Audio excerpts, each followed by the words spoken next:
చందమామ కథ పొట్టి పిచ్చిక కథ మూడో భాగం. అనగనగా ఒక ఊళ్ళో ఒక రాజు. ఆ రాజుగారికి చాలా అందమైన మహలుంది. దానికి ఒక పెద్ద గోపురం. ఆ గోపురంలో ఒక పిచ్చిక గూడు కట్టుకుంది. ఈ పిచ్చిక చాలా పెంకి పిచ్చిక, అంతేకాక తెగ వాగుతుంది కూడా. అందుచేత దాన్ని అందరూ తెగ వాగుడు పిచ్చిక అంటారు. ఒకరోజు ఈ పిచ్చుకకు గోపురం ముందు ఒక కాణి కాసు దొరికింది. అది మిలమిలా మెరుస్తున్న నాణ్యం, అచ్చం బంగారంలాగానే ఉంది. పిచ్చిక దాన్ని ముక్కుతో పట్టుకొని ముచ్చటగా తెచ్చుకుంది. అటు తిప్పి ఇటు తిప్పి, ఆహా నా బంగారు కాసు అంటూ ఉప్పొంగిపోయింది. పట్టలేని ఆనందంతో పిచ్చిక గంతులేస్తూ నాట్యం చేస్తూ ఇలా పాడింది: తళతళ మెరిసేటి బంగారు కాసు, మిలమిల మెరిసేటి మేలైన కాసు, దొరికింది దొరికింది బంగారు కాసు, దారిలో దొరికింది బంగారు కాసు, మిలమిల తళతళ మెరిసేటి కాసు. చుట్టుపక్కల ఉన్న పిచ్చికలన్నీ ఈ పాట విని గుంపులుగా వచ్చి సంతోషంతో గెంతుతూ పాడటం మొదలుపెట్టాయి. గోపురానికి దగ్గరగానే రాజుగారి పడగది ఉంది. పిచ్చుకల గొడవతో రాజుగారికి నిద్రాభంగమైంది. వెంటనే పిచ్చిక దగ్గర నుంచి ఆ నాణ్యం తీసుకురమ్మని రాజుగారు మంత్రికి ఉత్తర్వు ఇచ్చారు. మంత్రి ఈ ఆజ్ఞను సేనాధిపతికి చెప్పాడు. సేనాధిపతి తన సేవకుడితో ఆ నాణ్యం తీసుకురమ్మని చెప్పాడు. సేవకుడు గోపురం ఎక్కి పిచ్చిక ముక్కు నుంచి నాణ్యాన్ని లాక్కొని సేనాధిపతికి ఇచ్చాడు. సేనాధిపతి దాన్ని మంత్రికి ఇస్తే మంత్రి దాన్ని రాజుగారికి ఇచ్చాడు. రాజుగారు దాన్ని అటు ఇటు తిప్పి చూసి, అబ్బే ఎంత చేస్తే ఇది రాగి నాణ్యం, దీనికైనా పిచ్చిక ఇంత గొడవ చేసింది అని దాన్ని ఒక మూల పారేసి ఇక పిచ్చిక అల్లరి చేయదనుకు నిద్రపోవడానికి పడుకున్నాడు. తెగవాగుడి పిచ్చిక గడుస్తే గాని సేవకుడు నాణ్యాలు లాక్కున్నప్పుడు ఏమీ చేయలేకపోయింది. మిగిలిన పిచ్చికలన్నీ ఏ ప్రమాదం వస్తుందో అని పారిపోయాయి. పిచ్చిక ఒక్కతే ఉండిపోయింది. రాజుగారు మంచి గాఢ నిద్రలో ఉన్నారు.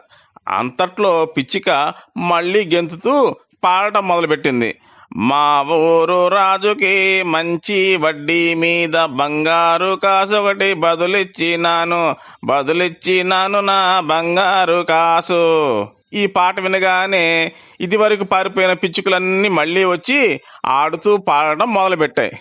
మళ్ళీ రాజుగారికి నిద్ర చెడిపోయింది. రాజుగారికి ఎక్కడలేని కోపం వచ్చింది.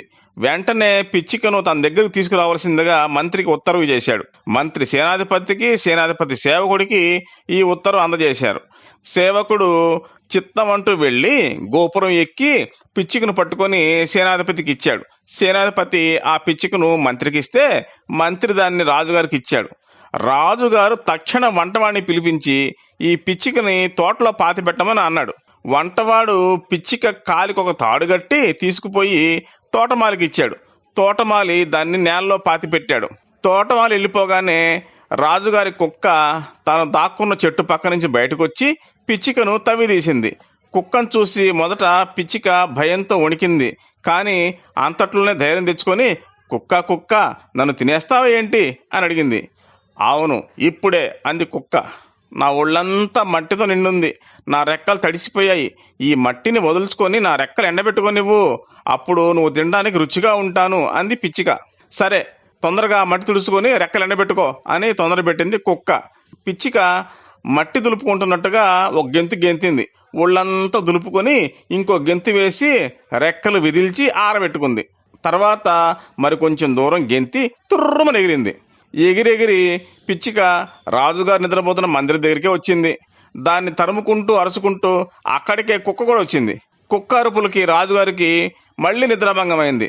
రాజుగారు చాలా కోపంతో లేచి, కుక్కను చంపండి అన్నాడు. ఇది విని మంత్రి అరుస్తూ అక్కడికి వచ్చాడు. రాజుగారు కోపంతో మంత్రిని చంపండి అన్నారు. అంతటా అరుస్తూ పరిగెత్తుకొని సేనాధిపతి వచ్చాడు. సేనాధిపతిని చంపండి అన్నారు రాజుగారు. వంటవాడు కేకలు వేస్తూ వచ్చాడు. వంటవాడిని చంపండి అన్నారు రాజుగారు. ఇది విని తోటమాలి అరుస్తూ పరిగెత్తుకొచ్చాడు. రాజుగారు తోటమాలిని చంపండి అన్నారు. ఇదంతా పిచ్చిక ఒక మూల దాక్కొని దొంగతనంగా కనిపెడుతూనే ఉంది. తోటమాలి కేక పెట్టగానే రాజుగారు కేక వేశారు. కుక్క మురిగింది. మంత్రి అరిచాడు, సేనాధిపతి అరిచాడు, వంట అరిచారు, అందరూ అరిచారు. రాజుగారి ఒళ్ళు తెలియని కోపంతో అందరినీ చంపండి అన్నారు. ఇదంతా చూసి పిచ్చిక ఇలా పాడుతూ ఎగిరిపోయింది. వట్టి పిచ్చివాడు మహారాజు, పనికి మాలినాడు మహారాజు, బుర్ర తక్కువవాడు మహారాజు, ఇంకెక్కడా లేడు ఇటువంటి రాజు. కాజేసినాడు నా బంగారు కాసు, భూమి లోపల నన్ను పూడ్చిపెట్టాడు, మంత్రిని చంపమని కేకలేశాడు, సేనాధిపతిని చప్పట్లు జరిశాడు, వంటవాడిని పట్టి వధ చెయ్యమన్నాడు, తోటమాలిని చంపి పారేయమన్నాడు. వట్టి పిచ్చివాడు మహారాజు, పనికి మాలినవాడు మహారాజు, బుద్ధి తక్కువవాడు మహారాజు, ఇంకెక్కడా లేడు ఇటువంటి రాజు అని పాడుతూ పిచ్చిక ఇటువంటి బుద్ధి లేని రాజు రాజ్యంలో ఉండకూడదని ఎగిరిపోయింది. రాజుగారు నిష్కారణంగా కోపం తెచ్చుకున్నందుకు చాలా విచారించారు. పిచ్చిక కూడా తన నోటి దురుస్తనం మానుకోవాలని గ్రహించింది. అప్పటి నుంచి పిచ్చిక సుఖంగా బతికింది. రాజుగారు కూడా సుఖంగా బతికారు.